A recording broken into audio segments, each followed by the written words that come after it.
લખતરના ઓળક ગામ નજીક બોલેરો ગાડીમાં આગ લાગી. લખતર વિરમગામ હાઈવે પર આવેલ ઓળક ગામ નજીક ડાંગરના ગઠ્ઠા ભરેલ બોલેરો પિકઅપમાં આગ લાગતા દોડધામ મચી. લખતર શહેર તેમજ ગ્રામ્ય વિસ્તારોમાં કાર સહિત નાના મોટા વાહનો સળગી ઉઠવાના બનાવો વધી રહ્યા છે.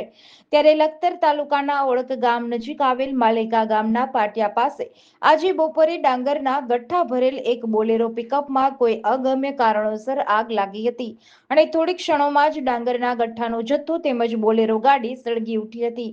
સદનસીબે આગમાં જાનહાનિ ટળી હતી.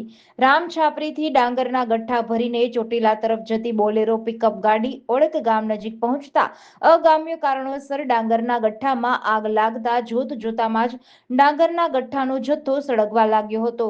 જ્યારે બોલેરો સળગતા લોકોના ટોળેટોળા ઘટના સ્થળ પર ઉમટી પડ્યા હતા. સ્થાનિકો દ્વારા બોલેરો પિકઅપમાં લાગેલ આગ પર કાબુ મેળવવાના પ્રયાસો હાથ ધરવામાં આવ્યા હતા. જોકે બોલેરો સહિત બોલેરોમાં ભરેલ ડાંગરના ગઠ્ઠાનો જથ્થો સંપૂર્ણ ખાક થઈ ગયો હતો. જ્યારે ડ્રાઈવરે સમય સૂચકતા વાપરી નીચે ઉતરી જતા મોટી જાનહાનિ ટળી હતી.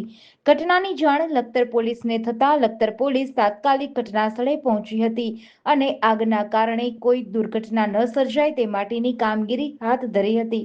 જીડીસી ન્યૂઝ સાથે જયેન્દ્રસિંહ ઝાલા, લખતર.